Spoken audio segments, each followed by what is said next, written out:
Ito po yung tanong ko. Nakakasiguro po ba kayo na yung mga nire-serve niyo pong food ay mayaman sa sustansya? Oo naman, bakit naman hindi? Kung katulad yan, may mga gulay yan. Halos may gulay. Yung pangalawang tanong ko, lahat po ba ng sinaserve niyo ay may nutrition na kailangan ng mga estudyante sa kanilang klase or pag-aaral? Meron. Yung katulad yan, minuto.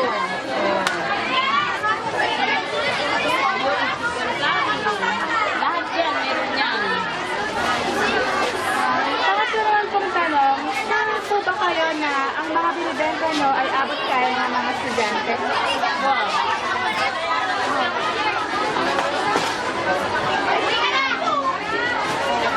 Sa tingin niyo po ba yung mga pagkain na may sustansya ay isang paraan sa kaligtasan ng katawan? Malinis naman dito lagi. Maayos naman yung ginagawa ko. Malinis naman yun. Sinigurado namin, pati yung binibili namin, maganda. Pangalawang tanong ko, tama niyo po ba inilalagay ang mga sangkap na kailangan ng inyong nilulutong pagkain? Oo, Bakit na? tama lang. Hindi naman sobrado, hindi naman maalam. Pang-alim naman pong tanong, yung po bang mga sangkap na ilalagay nyo sa isang ulam ay mayaman sa mga nutrition? Oo, tansya-tansya lang yun. Nakatansya na yun. Sige po, yun naman po. Maraming salamat po. Sige. Salamat po sa oras mo.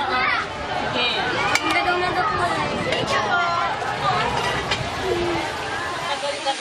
Ano po yung dahil seller out? Ito nga, yung ano. Bakit po? O kasi paborito ng mga bata.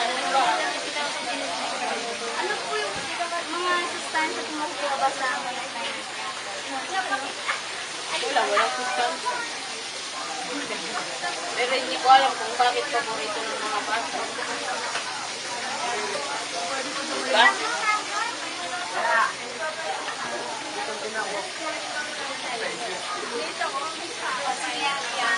Salamat po. Magkano po?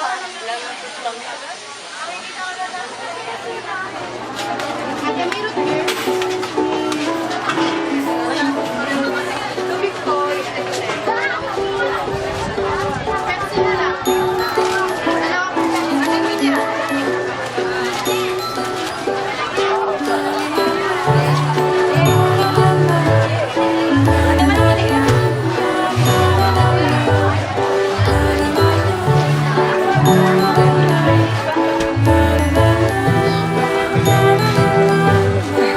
Hindi, sige.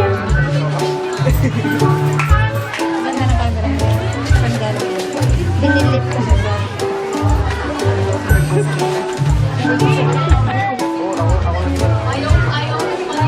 Talagang tinapat mo pa. Sige, ate.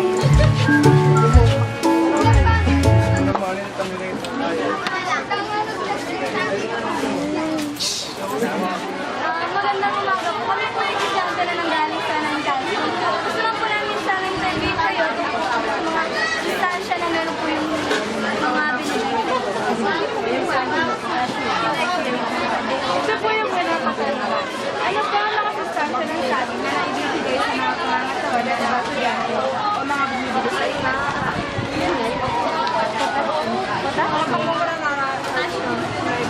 Pangalawang tanong po. Hindi po ba nilalagyan niya ng tama naman po ba ang yung measurements po? Ate, hindi naman po ba yung sobrang tamis yung mga nilito? Okay naman, basta i-roll lang siya. Sige. Ate, bakit niyo po naisipan na itinda po yung turon, banana cue, tsaka po biruya?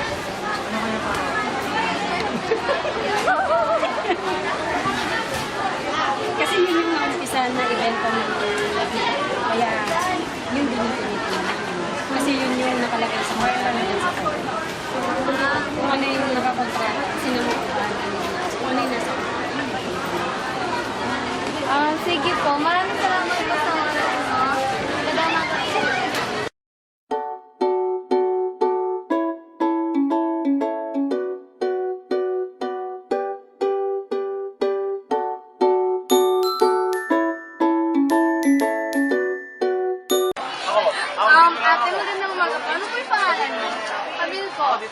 po yung Charming Guerrero, galing po sa 9 Calcio. Interviewin ko lang po kayo kung saan niyo po binili yung pagkain. Doon lang, tingnan mo.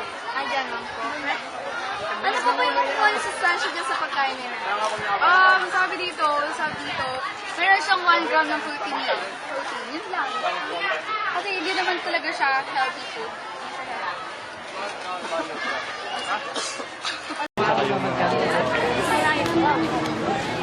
Sa mga nabibili niyo po ba dito, masarap po ba?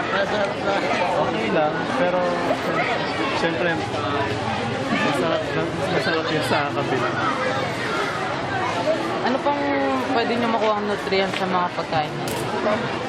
Hamburger, pwede protein, tsaka yung may egg, protein, calcium, yung mayonnaise.